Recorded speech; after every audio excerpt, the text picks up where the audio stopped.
அடுத்து வந்து ROCK algorithm. ROCK algorithm வந்து robust hierarchical clustering with links. ROCK algorithm வந்து எதை ஃபாலோ பண்ணும், எந்த அல்காரிதம் அப்ரோச் அப்படின்னா அக்ளோமரேட்டிவ். அக்ளோமரேட்டிவ்னா நம்ம ஃபர்ஸ்டே பார்த்த மாதிரி அக்ளோமரேட்டிவ்னா நிறைய கிளஸ்டர்ஸை வந்து கம்பைன் பண்ணி ஒரே கிளஸ்டராக ஒரே ரெக்கார்டாக சேஞ்ச் பண்ணுறது தான் வந்து அக்ளோமரேட்டிவ் மெத்தட். இந்த ராக் அல்காரிதம் வந்து அக்ளோமரேட்டிவ் மெத்தட் தான். இந்த அல்காரிதம் வந்து 3 பார்ட்டாக டிவைட் பண்ணுவாங்க. ஃபர்ஸ்ட் பார்ட் வந்து என்னன்னா, ஒரு ரேண்டம் சாம்பிள், ஒரு கிளஸ்டரில் இருக்கிற நிறைய டேட்டா பாயிண்ட்ஸ்லேருந்து ரேண்டமாக சில சாம்பிள்ஸ் ஆஃப் டேட்டாஸ் மட்டும் எடுக்கிறாங்க. அந்த டேட்டாஸை வச்சு என்ன பண்ணுறாங்க அப்படின்னா லிங்க் வந்து எஸ்டாப்ளிஷ் பண்ணுறாங்க. நம்ம செலக்ட் பண்ண ரேண்டம் டேட்டாவை வச்சு லிங்க் எஸ்டாப்ளிஷ் பண்ணிவிட்டு அந்த லிங்கை வச்சு 2 கிளஸ்டரையும் மர்ஜ் பண்ணுறாங்க. ஸோ இது வந்து ஒரு கிளஸ்டர், இது ஒரு கிளஸ்டர் அப்படின்னா இப்போ இங்கே வந்து ஒரு எக்ஸ்னு ஒரு ரேண்டமாக ஒரு பாயிண்ட் ஒன்று எடுத்திருக்கேன். இப்போ இந்த பாயிண்ட்டை வச்சு இதுக்கு ரிலேட்டடாக இதில் வந்து ஏதாவது டேட்டா இருக்கா, நம்ம அந்த ஃப்ரீக்வன்சி ஐட்டம் பார்த்துருப்போம்ல, அந்த மாதிரி ஃப்ரீக்வெண்ட்டி ஐட்டம் வந்து பார்த்து நம்ம என்ன பண்ணியிருப்போம், ஒரு ஃப்ரீக்வெண்ட் செட்டு வந்து ஃபைன் பண்ணியிருந்தோம்ல இதுக்கு முன்னாடி போட்ட அல்காரிதம்ல. ஸோ ப்ரெட்டு வாங்கினா என்ன வாங்குவாங்க, பட்டர் வாங்குவாங்க, ஜாம் வாங்குவாங்கன்னு ஒரு ஃப்ரீக்வெண்ட்டி செட்டு. ஸோ அந்த மாதிரி இதுக்கு ரிலேட்டடான ஐட்டம் இந்த கிளஸ்டரில் ஏதாவது இருக்கான்னு ஃபைன் பண்ணும். இருந்துச்சு அப்படின்னா இது 2க்கும் வந்து ஒரு லிங்கை எஸ்டாப்ளிஷ் பண்ணும். இதுதான் செகண்ட் ஸ்டெப். தேர்ட் ஸ்டெப் வந்து என்னன்னா க்ளோஸ்டஸ்ட் கிளஸ்டர். பக்கத்தில் இப்போ இதுக்கும் ஒரு லிங்க் எஸ்டாப்ளிஷ் பண்ணிருச்சு, இதுக்கும் வந்து ஒரு ஃப்ரீக்வெண்ட் செட் இருக்குது அப்படின்னா இதுக்கு க்ளோஸரான்னு பார்க்கும். இதுக்கு வந்து க்ளோஸாக இருந்துச்சு, இந்த கிளஸ்டரும் க்ளோஸாக இருந்துச்சு அப்படின்னா இது 2ஐயும் மர்ஜ் பண்ணி ஒரே கிளஸ்டருக்குள்ளே கொண்டு வந்துடும். இது வந்து தேர்ட் ஸ்டெப். இதில் என்னென்ன காம்போனன்ட்ஸ் யூஸ் பண்ணியிருப்பாங்க அப்படின்னா நெய்பர்ஸ், லிங்க் பிட்வீன் கிளஸ்டர்ஸ். இப்போ இந்த நெய்பர்ஸ் எப்படி ஃபைன் பண்ணுது அப்படின்னா இது வந்து O of I, O of J, சரிங்களா.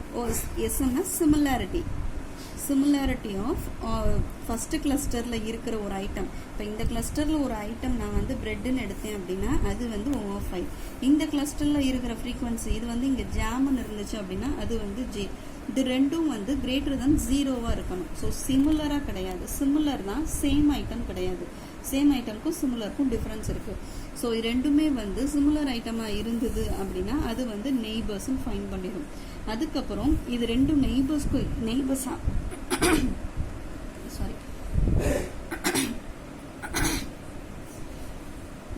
இது 2 நெய்பர்ஸாக இருந்தது அப்படின்னா இது 2ஐயும் வந்து லிங்க் கொடுக்கும். இந்த கிளஸ்டருக்கும் ஒரு லிங்க். எப்படி அப்படின்னா இது 2ம் இன்டர்செக்ட் பண்ணி சேமாக இருக்கிற ஐட்டமாக இருந்தாலும் அண்ட் யூனியன் பண்ணும். சேமாக இருக்கிற ஐட்டத்தை எல்லாத்தையும், அதாவது ஃப்ரீக்வெண்ட்டி செட்டில் இருக்கிற ஐட்டத்தை எல்லாத்தையும் யூனியன் பண்ணி அதுக்கப்புறம் அதை இன்டர்செக்ஷனும் பண்ணி யூனியனும் பண்ணி மாட் பண்ணும். இப்படி பண்ணுச்சு. இது வந்து இதோட ஃபார்முலா பண்ணி லிங்க் கிரியேட் பண்ணிடும்.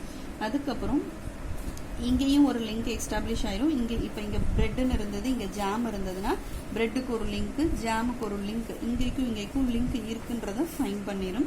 தேர்ட் ஸ்டெப்பில் வந்து இந்த 2 லிங்கையும் வந்து கம்பைன் பண்ணும். 2 லிங்கையும் கம்பைன் பண்ணுறதுக்கு இந்த ஃபார்முலா.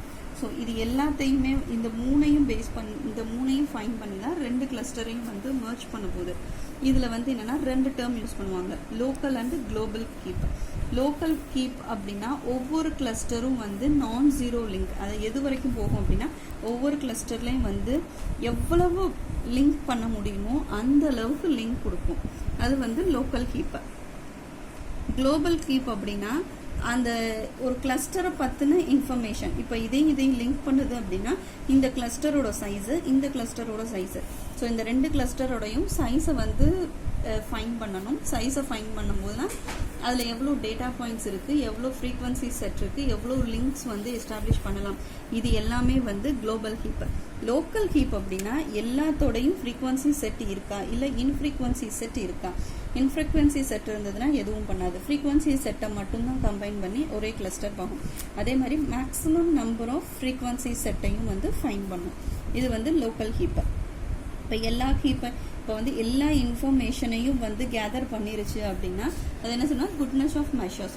குட்னஸ் ஆஃப் மெஷர் அப்படின்னா ரெண்டையும் வந்து ஃப்ரீக்வன்சி செட் இருந்தது அப்படின்னா ரெண்டையும் கம்பைன் பண்ணி ஒரே கிளஸ்டராக மர்ஜ் பண்ணுறதுக்கு வந்து இந்த ஃபார்முலா லிங்க் எதுக்கும் லிங்க் இருக்குன்றதை ஃபைன் பண்ணும்.